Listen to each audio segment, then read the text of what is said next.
আপনি বলেন আমি মাযহাব নিয়ে কথা বলি না, কিন্তু আপনার বক্তব্যে শুনেছি মাযহাব মানা শিরক। না, তুমি ভুল বলছো। আমাকে বলেছে যে মাযহাব মানা যাবে কি, তখন আমি বলেছি যে মাযহাব মানা যাবে না যাবে এই কথা শোনো আগে। যে বিচারের মাঠে ইমাম আবু হানিফা রাহিমাহুল্লাহকে যদি জিজ্ঞাসা করে আল্লাহ যে তুমি কাউকে কি মানতে বলেছিলে যে আমাকে মেনে চলো, তাহলে ইমাম আবু হানিফা যদি বলেন না না না আমি কাউকে মানতে বলিনি, তখন আপনার কি হবে? এটা উত্তর দেওয়া আছে। নকল করে পরীক্ষায় পুরস্কার পেয়েছিলাম, সেই পুরস্কারের আসল মালিককে খুঁজে পাওয়া সম্ভব না, এখন করণীয় কি? ওভাবে হাসতে হবে না, পরিবেশ নষ্ট হচ্ছে। হাসি ওভাবে ভালো নেই। তুমি ওর নামে কিছু দান খেরাত করো।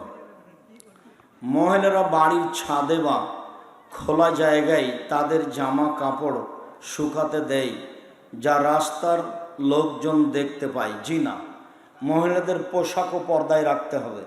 রাস্তার লোকজন দেখতে পাচ্ছে এমন জায়গায় মহিলারা তাদের কাপড় শুকাতে দিতে পাবে না, নিষেধ। টাকনোর উপরে প্যান্ট জোড়ে রাখা যাবে কি? জি না, টাকনোর উপর দিকে প্যান্ট জোড়ে রাখা হারাম। প্রয়োজনে কোমরে জড়াতে হবে, নাহলে নিচে থেকে কেটে দিতে হবে। এই ছেলে হইচই করছো কেন? আর সবাইকে বইগুলো নিয়ে যাওয়ার জন্য অনুরোধ, যারা কেউ খালি যাবেন না। মনে করবেন যে আমাদের ঘরের আমার ভাই বা আমার চাচা বা আমার ভাতিজা বই লিখেছে, পড়ে দেখি একটু। আমি যখন চাঁপাইনবাবগঞ্জ জেলার যেখানে বক্তব্য দিই, তখন আমার ভিতরে একটা ভিন্ন প্রতিক্রিয়া কাজ করে। 2 রাকাত সালাত আদায় করে আল্লাহর কাছে কিছু চাইব, তাহলে সালাতের উদ্দেশ্য কি থাকবে? সালাতুল হাজাত, প্রয়োজনীয় সালাত।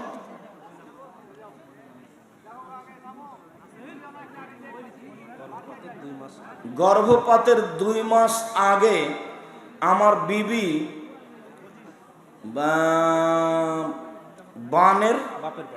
বাপের বাড়ি যেতে চাচ্ছে, এখন আমি কি করব? বুঝানোর চেষ্টা করেন। হয়তোবা ভয় পাচ্ছে যে মায়ের কাছে থাকলে বেশি ভালো থাকতাম। বুঝানোর চেষ্টা করেন। মিডিয়ার একদিনই ভাই রোড অ্যাক্সিডেন্টে খুব অসুস্থ, আপনার কাছে দোয়া চেয়েছে। আজিবিল বাস রব্বান নাস আশফান্তা শাফি লা শিফা ইল্লা শিফাউকা শিফাউন লা ইয়াগুদিরু সাকামা। আল্লাহ তুমি তাকে সুস্থতা দান কর, আল্লাহুম্মা আমিন। শ্বশুরের কাছ থেকে আমার কিছু চাওয়ার নেই, আমাকে জোর করে কাপড়, পাঞ্জাবির কাপড় দিতে চাই। দেয়নি তো তুমি নিবা না, যে আমি খুশি আছি আপনাকে আমি দিব, তুমি দিবা একটা লুঙ্গি। এবছর থেকে খেয়াল করবা, একটা ভালো দেখে শ্বশুরকে লুঙ্গি দিবা, পাঞ্জাবি দিবা। আমার বিবি পর্দা করে, কিন্তু আমার মা পর্দা করে না। বলার চেষ্টা করেন, আল্লাহ রহম করুক, আল্লাহ যেন আপনার মাকে ফিরিয়ে নিয়ে আসে। ও, আমার মা পান জর্দা খায়, বুঝাতে থাকো, পান জর্দা নিয়ে এসে দিও না চাইলে, পান জর্দা হারাম। মাইকে আজান দিলে নাকি শব্দ দূষণ হয়, ভুল বলেছে। মাইকে আজান দিতে হবে। যেসব ফতোয়া চলবে না সেগুলো দিয়ে পরিবেশ নষ্ট করার কোনো প্রয়োজন নাই। শায়দ মসজিদের মাইকে মৃত ব্যক্তির ঘোষণা দেওয়া যাবে কি? যাবে না। কেন যাবে না আব্দুর রাজ্জাক সাহেব? মৃত ব্যক্তির সংবাদ দেওয়া বুখারী মুসলিমের হাদিস, নিষেধ দেওয়া যাবে না এটাও বুখারী মুসলিমের হাদিস। তাহলে কেমন হলো? চিৎকার করে বলা যাবে না, এটা হলো জাহেলিয়াতের যুগের প্রথা ছিল। কেউ মারা গেলে আগে যেমন আমাদের দেশে ঢোলাই দিত, ওইভাবে ঢোল পিটিয়ে ঢোলাই দেওয়া হতো চিৎকার করে, অমুক মারা গেছে, তার জানাজা এই সময়ে হবে, এইটা চিৎকার করার নিষেধ আছে। এখন মাইকিংয়ে সেটা হয়, এই জন্য নিষেধ। মসজিদের হোক যেটাই হোক, অমুক ব্যক্তি তার বাসভবনে মারা গেছে বিকাল 3টায়, মরহুমের জানাজা বিকাল 5টায় হইবে, আপনারা অংশীদার হয়ে অশেষ সব হাসিল করুন। এগুলো সব মিথ্যা কথা, জাহেলি কথা। এইভাবে প্রচার করা হারাম। এক অপরকে মুখে বলবে, মোবাইলে বলবে, যেখানে চিৎকার নেই। মেয়েরা হাইজ অবস্থায় কোরআন স্পর্শ করে দেখে দেখে পড়তে পারে। সেদিন তো বলার কারণে বহু মানুষ খেপে উঠেছে, সেটা আপনারা দেখেছেন। আয়েশা ঋতুবতী হয়ে কাঁদছেন। তা আল্লাহ রাসূল বলছেন, কাঁদছো কেন? হজ করতে এসে? বলে, আমি ঋতুবতী হয়েছে না কাঁদছি। বলছে, তুমি তপ করিও না, বাকি হাজিরা যা করছে তাই করো। তা হাজিরা কোরআন তেলাওয়াত করে না, শুধু তপ করতে পাবে না আর নামাজ পড়তে পাবে না, বাকি সব ইবাদত করতে পাবে। এটাই ঠিক, যে যাই বলুক এটাই ঠিক। অজু ছাড়া কোরআন তেলাওয়াত করা যাবে? জি যাবে। অজু ছাড়া আজান দেওয়া যাবে, কোরআন তেলাওয়াত করা যাবে। অজু ছাড়া সালাত আদায় করা যাবে না। রাসূল সাল্লাল্লাহু আলাইহি ওয়াসাল্লাম রাষ্ট্র ক্ষমতায় ছিলেন। হযরত উমর রাদিয়াল্লাহু আনহু অর্ধ পৃথিবীর খলিফা ছিলেন। তাহলে আপনাদের এ বিষয়ে ভূমিকা নেই কেন? এই যে দাওয়াত আছে, রাষ্ট্র খলিফার জন্য কোন নবী দাওয়াত দিয়েছেন? ভুল বুঝেছো তুমি আমার সাথে কিছুদিন যোগাযোগ রাখো, তোমাকে সঠিকটা বুঝাবো। তোমার ওই আকীদাই ঠিক নাই। ওমর মরে গেছেন, রাষ্ট্র ক্ষমতা বন্ধ হয়ে গেছে, আবার যেদিন আসবেন ঈসা আলাইহিস সালাম সেদিন। শেখ, আপনার কাছে প্রশ্ন, রাসূল সাল্লাল্লাহু আলাইহি সাল্লামের কথা, কাজ এবং মনসম্মতি যদি হাদিস হয়, তাহলে একজন আহলে হাদিসের খতিবকে বলা হয়েছিল বদর দিবস সম্পর্কে আলোচনা করিয়েন, কিন্তু তিনি বললেন কোনো দিবস মানি না। বদর দিবস বলতে তোমারও বলতে ভুল হয়েছে, হয়তো তারও ভুল হয়েছে। বদরের যুদ্ধ সম্পর্কে বলেন। আর যদি বদর দিবস বলে থাকে তাহলে তার বলাটাই ঠিক আছে, তোমারই ভুল হয়েছে। দিবস নেই এ কথাই ঠিক।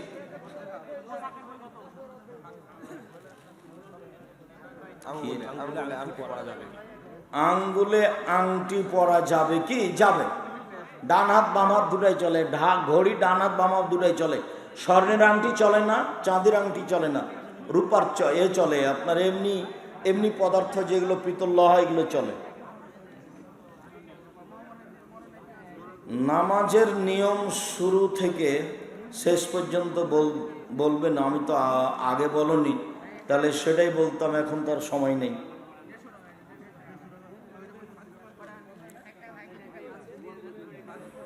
আমি হস্তমৈথুনে আসক্ত, অনেকবার ছাড়ার চেষ্টা করেছি কিন্তু পারিনি। এটা শয়তানের প্রেরণা, খুব জটিল। এটার সাথে তোমাকে জিহাদ করতে হবে, করতেই হবে। যখন এরকম পর্যায়ে তোমার কাছে চেপে আসবে, তখন তুমি বলবো এই শয়তান চলে এসেছে, নাউজুবিল্লাহ, তোর মুখে লাথি মারি। 2-3টা ওখানে লাথি মেরে বাইরে চলে যাওয়া, তাহলে টিকে থাকতে পারবো। খুব খারাপও, ও হলো স্পষ্ট শত্রু। একবার তোমাকে পাগল করতে পারলে বাকি জীবন তোমার ধ্বংস করে দেবে। যার জন্য আল্লাহ বলছেন ও তোমার স্পষ্ট শত্রু। বইয়ের গায়ে যেটা দাম লেখা আছে সেটাই মূল্য, সবাই নিয়ে যাবেন। আমি তো বলছি যে আমি আব্দুর রাজ্জাক বিন ইউসুফ আপনার বাড়ির মানুষ, নিজেকে সহ, বই পুস্তক সহ, কলম সহ, প্রতিষ্ঠান সহ আমি মূল্যায়ন করার জন্য অনুরোধ জানাচ্ছি। মূল্যায়ন যদি না করেন তাহলে আমি বুঝবো আপনার ভিতরে হিংসা কাজ করছে, যেটা ভালো নয়। আপনি বিশ্বাস করেন আমি আপনার কাছের মানুষ হতে চাই, বিশ্বাস করেন আমি ধর্ম কোরআন হাদিস বুঝি আলহামদুলিল্লাহ, এবং সঠিকটা বলার চেষ্টা করি। কাজে আমার দিনী বোনেরা যারা আছেন, কেউ কোনো সময় সংকীর্ণতা রাখবেন না যে আব্দুর রাজ্জাক সাহেব আমাদের উপরে ক্ষেপে কিছু বললেন। আমি তা বলিনি। আপনার নেতা যে পরামর্শ দিয়েছে তাতে ভুল আছে, এ কথাই ঠিক। আপনি সলাতুল আওয়াবিন মাগরিবের পড়িয়েন না, 10:30 11টার সময় পড়বেন 2 রাকাত, তাহলে ঠিক আছে। আপনি আমাকে জিজ্ঞাসা করেন, আমি তো বলছি আমি আপনার বিশ্বস্ত মানুষ হতে চাই। আমি 26 বছর থেকে ফতোয়া লিখি দেখে, আমি কোরআন হাদিস পড়া বুঝি, আমি বুখারী মুসলিম প্রতি বছর পড়াই, আমি কোরআন হাদিস বুঝি, আপনার আস্থা থাকা ভালো হবে। আপনি বাড়ির মানুষের উপর আস্থা রাখছেন, জেনে বুঝে, আপনিও খুশি থাকবেন, আমিও শান্তি পাবো। আপনি যদি বাঁকা হয়ে চলে যান তাহলে আমি কষ্ট পাবো। 95 সাহেব, আপনার কাছে প্রশ্ন। শতকরা 95 সময় দেখা যায় আহলে হাদিসের বক্তা খতিব হাদিসের ওয়াজ করে, কিন্তু কোরআনের ওয়াজ করে না। কেন করে না? আজকে তো আমি কোরআনের আয়াত শোনালাম তোমাকে, প্রথমে বিবাহের কথা শোনালাম না তোমাকে, যে আল্লাহ বলছেন মেয়ের বাপকে বলে বিবাহ করো, তারপর মোহর দিয়ে দাও। তুমি মনে হয় তাফসির মাহফিলের লোক নাকি? তুমি ভুল বুঝিয়ে না, তাফসিরে খুব মিথ্যা আছে। আমি চাঁপাইনবাবগঞ্জের মানুষ, আমার বুকের উপরে মিথ্যা তাফসির আমি হতে দিই না। তুমি অন্যায় করেছো, তুমি আমার সাথে অন্যায় করেছো, জাতির সাথে করেছো, ধর্মের সাথে করেছো। তুমি আমাকে জিজ্ঞাসা করো আব্দুর রাজ্জাক সাহেব তাফসির মাহফিলের সমস্যা কি, তাহলে আমি তোমাকে সুন্দর করে বুঝাবো। দেখো গাড়িতে বই আছে তাওজিহুল কোরআন তাফসির, তাতে প্রথমে আছে অনুবাদ, তারপর আছে শব্দ বিশ্লেষণ, তারপর আছে বাক্য বিশ্লেষণ, তারপর আছে আয়াত দিয়ে তাফসির, তারপর আছে সহিহ হাদিস দিয়ে তাফসির, তারপর আছে জয়ীফ হাদিস দিয়ে তাফসির, তারপরে মন্তব্য দেওয়া আছে। জয়ীফ হাদিসের যা তাফসির আছে সব বাতিল।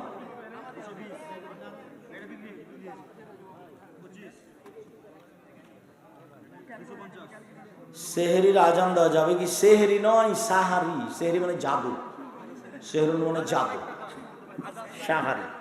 সাহারির আজান খাস করা যাবে না। তাহাজ্জুদ আর সাহারির দুটার সমন্বয়ে আজান হবে।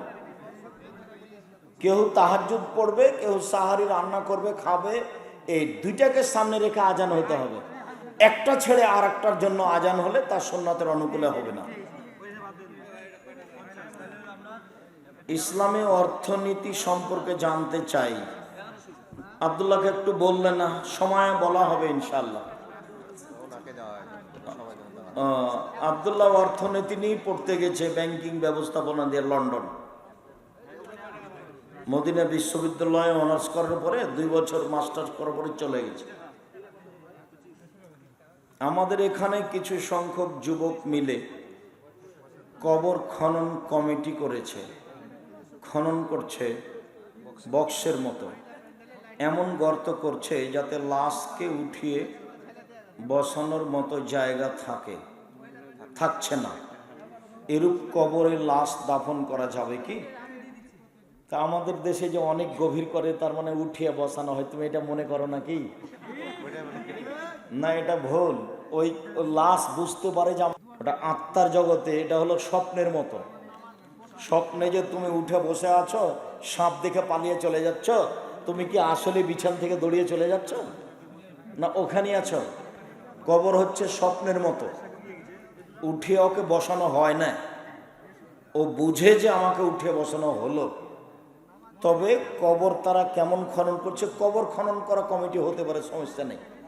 অনেক সময় লোক পাওয়া যায় না, ওদেরকে কাজ টাকা দিয়ে করে নেওয়া যায়, এটাও যায়, কোনো সমস্যা নেই। বিনামূল্যে করা ভালো, আলহামদুলিল্লাহ। জি, কবর গভীর করতে হবে, তবে এর অর্থ এই নয় যে তাকে উঠিয়ে বসানো হবে, এই পরিমাণ করতে হবে। একটা গর্তে রাখা হবে যাতে করে কুকুর শ্রীগাল সহজে তার ক্ষতি করতে না পারে, এদিক দিয়ে মজবুত করতে হবে, এ হলো কথা। লাহাদ কবর সবচেয়ে ভালো, যেটা একটু যাওয়ার পর একদিকে চলে যায়। হ্যাঁ, এটা শিখ হলো সোজা চলে যাওয়া দিয়ারে হবে, লাহাদ দিয়ারে হবে না।